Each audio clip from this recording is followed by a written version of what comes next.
yung pong mga nagpapalakpakan doon sa gallery, marami doon ang contractors. Ang mga walang hiya.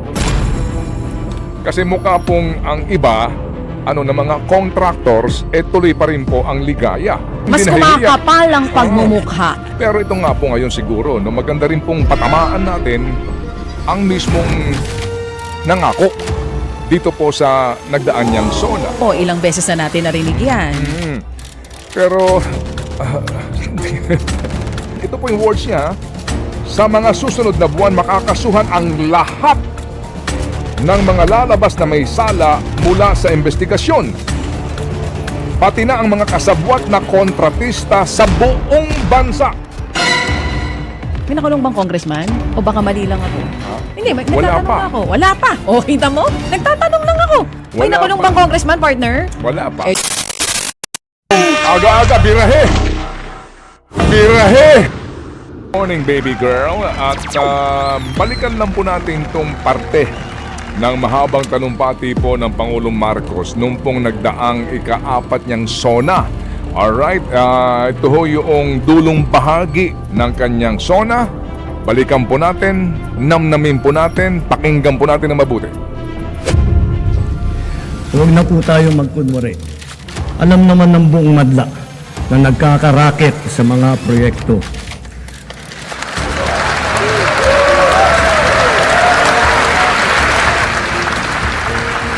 Mga kickback, mga initiative, errata, SOP, for the boys.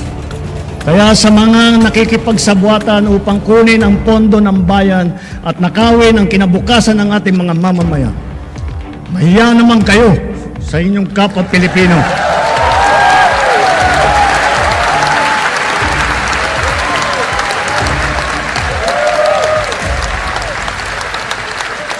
Mahiya naman kayo sa mga kabahayan nating naanod o nalubog sa mga pagbaha.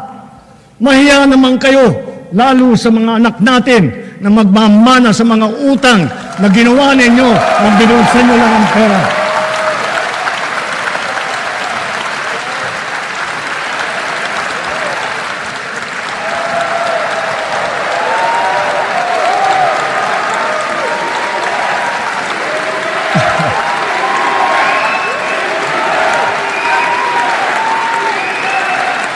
Para hindi na maulit, so that this will not happen again. First, the DPWH will immediately submit to me a list of all flood control projects from every region that were started or completed in the last 3 years. Second, the Regional Project Monitoring Committee shall examine that list of projects and give a report on those that have been failures, those that were not finished, and those that are alleged to be ghost projects.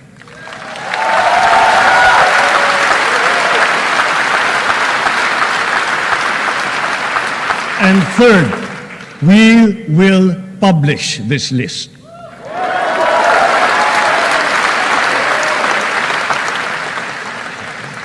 Isa sa publiko natin ang listahang ito. Kaya ang publiko na saksi sa mga proyektong ito ay malayang suriin ang listahan at magbahagi ng kanilang nalalaman para makatulong sa ating investigasyon.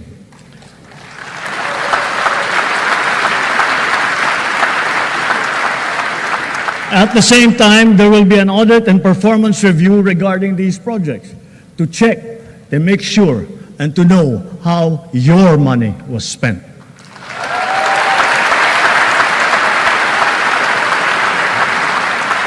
Sa mga susunod na buwan, makakasuhan ang lahat ng mga lalabas na may sala mula sa investigasyon, pati na ang mga kasabwat na kontratista sa buong bansa.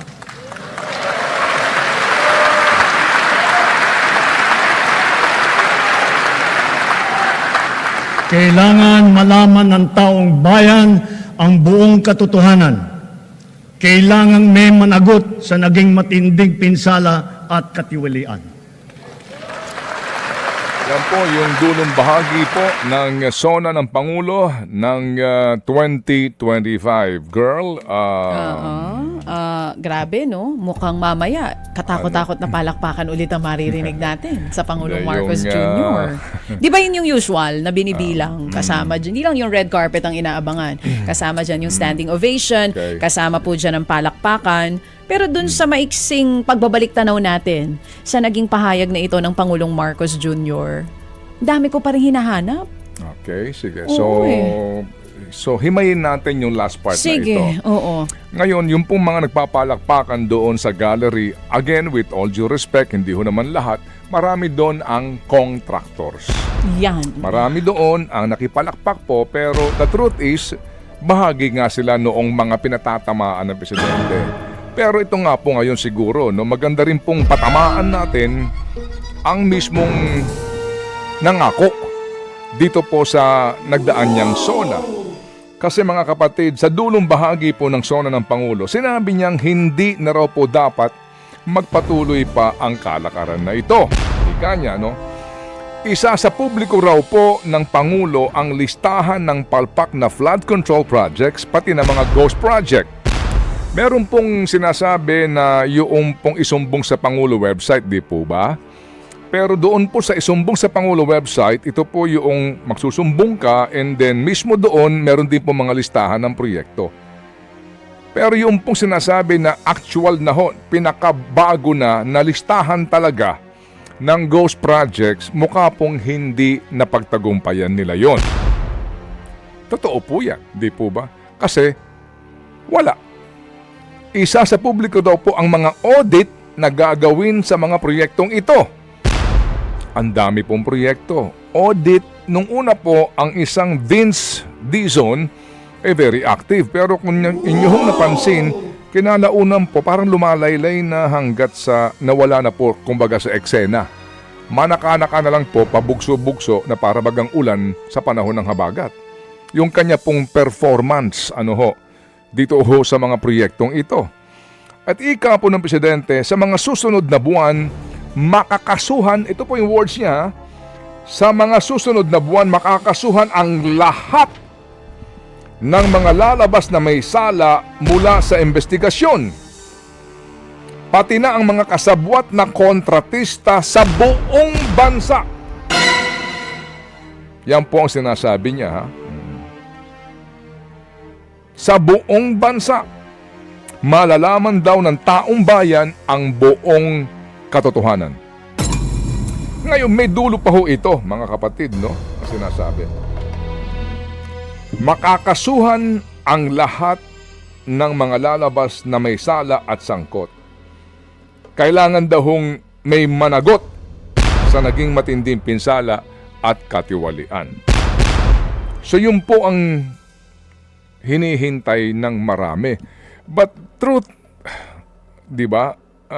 Truth is, in fairness, hindi ho lang naman yun ang laman ng SONA eh. Pero ito ho yung tumatak sa atin, sa ating kaisipan. Kasi po ito yung, kumbaga ito ho yung pinaka-controversial, pinalakpakan, standing ovation, at dulong-dulo. Pero meron siya mga binanggit pa ho sa SONA tungkol nga sa pagpapalago ng industriya, pagpapakulong sa mga mapagsamantalang rice traders, yung pagpapainom po sa pork production, sa palay production, na ngayon po naman inaamin na ho ng lahat, no? Yung nasa pork industry na import tayo ng import, Yes, no? padami ng padami. Padami ng padami ng Ini-import. imports. Kasi nga po, hindi ho nagtatagumpay ang ating gobyerno dahil din po sa ASF at ilang pa hong problema nga sa produksyon ng karne. Tama. Pati ho sa energy ngayon, tayo ang pinakamataas sa buong Southeast Asia. Correct. Nalampasan na po natin ang Singapore sa per kilowatt hour. Pero doon sa kanyang SONA, kasama din po yon. Yung ika niya po ay pagsiguro po na madadagdagan ang supply natin ng kuryente. Maliban dyan, yung po din magpapanagot doon sa mga joint venture sa water district. That time, kitang-kita ho naman, sino ho bang makapangyarihang pamilya ang nasa likod ng mga joint venture na ito na pagkarami-rami? Hindi po ba? Pati, ang dami ho ito, mahaba-haba ito, pero yung dulo nga, doon tayo nakafocus. Kasi nga pati ho itong mga negosyante nagsasabi na yun ang hinihintay namin. Siguro nag-aatibili lang po magsabi ho ng mga pangalan. Sige noong Ortiz Luis, no? Oo naman, nag-iingat. Mm. At di mo naman yun na maiaalis sa kanila na mag-ingat. Sabi niya nga kanina, nagtataka kami, ba't di ma-file-an-file ng kaso? May inaantay nga daw silang makulong. Na inaantay din po ng karamihan. Ngayon, mga kapatid, ano po, yung binabanggit na presidente sa mga susunod na buwan, ito po ay kanyang SONA ng July 28, 2025. Alright, so July 27 ngayon, naka-12 buwan na po. Baka sabihin din kasi mahirap din na mamadali. Baka din naman kasi magkaroon ng dismissal. Oo, dapat airtight ang kaso. Ilang beses na natin narinig yan. Pero, yung mahiya naman kayo na sinasabi niya, yung nga po ang title lang atin pong think about it, mahiya kaya ang mga walang hiya? Kasi mukha pong ang iba, na mga contractors, tuloy pa rin po ang ligaya. Yung kanila pong uri ng pamumuhay. Kaya mukhang yung mga pinatatamaan ng mga walang hiya, talaga namang wala nang hiya. Hindi nahihiya. Hindi Mas nahihiya. kumakapal ang pagmumukha.